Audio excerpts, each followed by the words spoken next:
Résilience, définition. Capacité à surmonter des chocs traumatiques.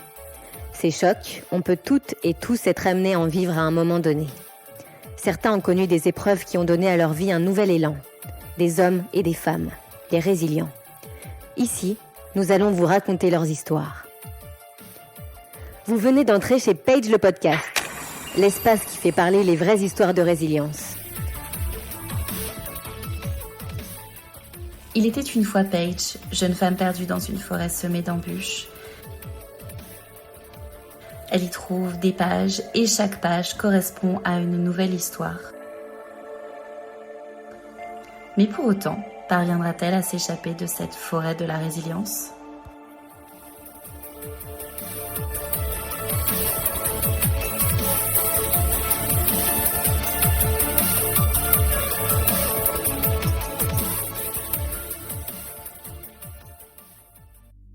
Paige vient de s'en souvenir, un peu comme dans un flash. La veille, elle n'était pas seule. Elle était en soirée avec ses amis de fac.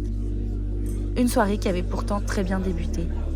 Maison en pleine nature, alcool qui coule à flot, gens qui s'amusent, musique forte, celle qu'elle aime en plus. Et puis Léa, Marine, Thibaut, Laurie, ses 4 meilleurs potes, tous là. Beaucoup d'autres gens autour, mais enfin la plupart qu'elle aime, une poignée qui l'indiffère. Tout pour passer une bonne soirée. Enfin presque tout, car en réalité, Paige ne se sent pas vraiment présente ce soir-là. Pas avec eux et elle n'arrive pas à apprécier la musique ni les conversations. Elle ne sait pas ce qui se passe. Soudain, alors qu'elle est perdue dans ses pensées, elle aperçoit une silhouette qui se ferait un chemin juste devant le jardin de la demeure. Elle a l'impression d'halluciner, mais elle sort sur le balcon. Et c'est là qu'elle la reconnaît. C'est sa mère, Lorraine. Lorraine qui se tient là, juste à l'orée de la forêt. Paige s'écarte précipitamment du brouhaha qui l'entoure et elle quitte le jardin pour s'élancer vers elle. Elle court, mais à peine pense-t-elle l'avoir atteint que sa vue se trouble. Elle se trouble un instant, juste assez pour lui faire perdre sa trace. Bientôt, elle aperçoit une silhouette blanche à travers les arbres. Mais c'est sa mère ? Elle ne sait pas, mais elle ne réfléchit pas longtemps. Elle reprend sa course de plus belle au cœur de la forêt noire et elle se retrouve bientôt là. Elle ne sait pas où elle va. Elle est perdue. Et alors qu'elle essaie de se repérer, elle se prend les pieds dans une racine et elle tombe, la tête la première par terre. Sa tête heurte lourdement le sol. Et là, c'est le trou noir. Voilà, Paige ne se souvient de rien d'autre que ça. C'est certainement comme ça qu'elle s'est réveillée quelques heures plus tard. Rien d'autre entre-temps ? Elle ne sait pas, enfin elle ne croit pas. Elle passe sa main dans ses cheveux, puis sur sa tête et ressent alors une vive douleur. Cette douleur, comme si elle s'était cognée à l'arbre qui se dresse juste devant elle. Un arbre qui paraît si massif, si majestueux. Est-ce que s'y cogner aurait été plus douloureux encore que le choc qu'elle a eu en se cognant par terre ? Paige se pose la question en le fixant. Et tandis qu'elle rêvasse, elle sursaute et entend un bruit. Une autre feuille, une page vient d'apparaître au creux de l'arbre. Une deuxième ? Paige la saisit et lit alors ce qui est écrit dessus en surbrillance. Le coma. Le coma vécu par Philippe Conticini. Un coma dont il a failli ne pas se réveiller. En 2010, j'ai subi une opération que j'ai voulu, bien évidemment. L'opération rate. Le médecin fait une erreur médicale, une erreur chirurgicale. Il laisse des fistules dans l'intestin. Dès le lendemain matin, j'ai des matières fécales et de l'acide qui se déversent dans le ventre. Plutôt que de me reprendre tout de suite, il me laisse comme ça 19 jours. Je pourris de l'intérieur. Je tombe dans le coma. Il me reprend 19 jours après, à minuit en plus. Je tombe dans le coma. Il m'envoie à Bichat. Et là, je fais 2 mois de coma, 6 mois de réa, 35 opérations du ventre en 14 mois. Et ils ont dit à ma femme, il va partir.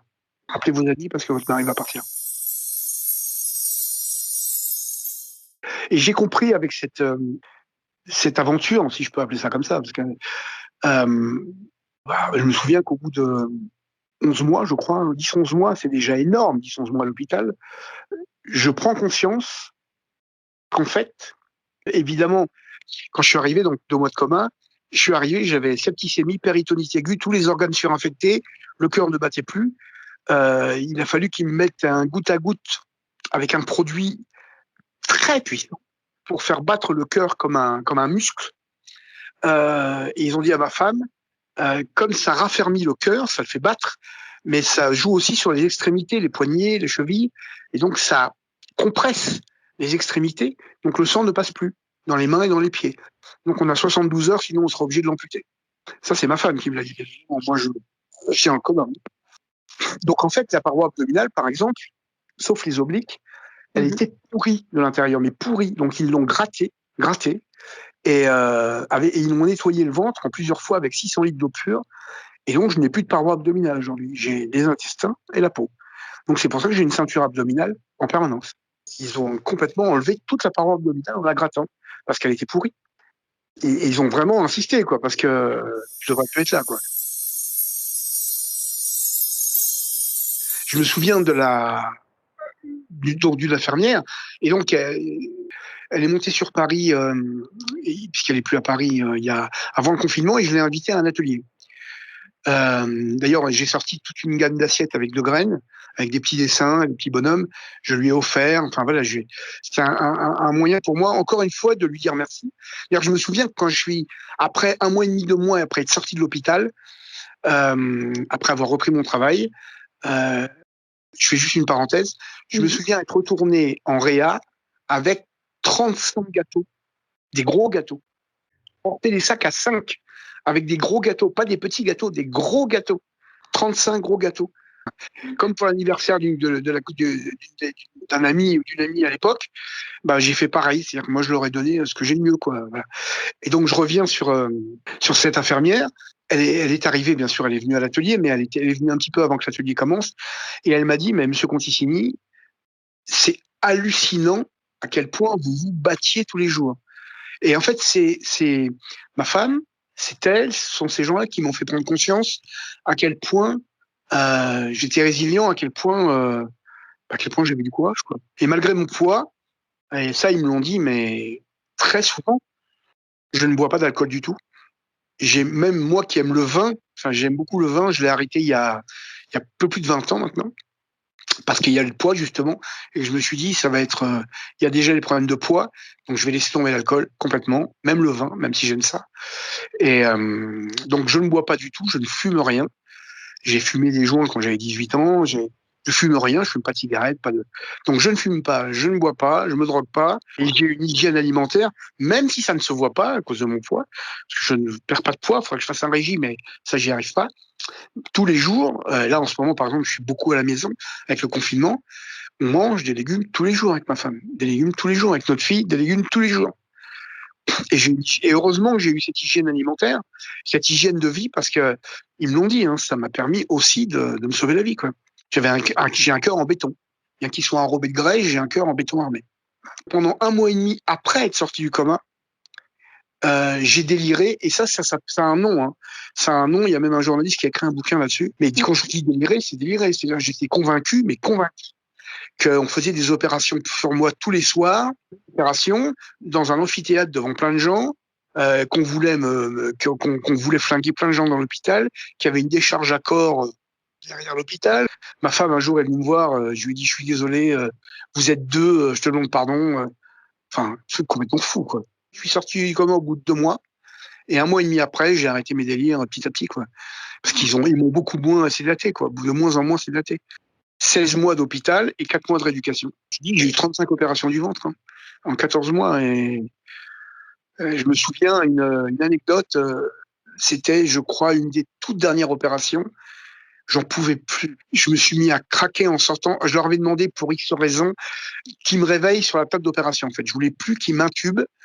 Il y avait eu un problème, donc je voulais plus qu'ils m'intubent et qu'ils me réveillent. Donc ils me connaissaient bien. Je connaissais tout le monde à l'hôpital, à force d'être là depuis longtemps. Et donc ils me réveillent sur la table d'opération. Une fois que l'opération était passée, ils me remettent sur le brancard, évidemment. Et là, je me mets à pleurer. Je craque complètement. Ils m'emmènent en salle de réveil. Je craque. Je pleure. Et ça faisait déjà 13 mois, je crois que j'étais à l'hôpital, 30e ou 32e opération.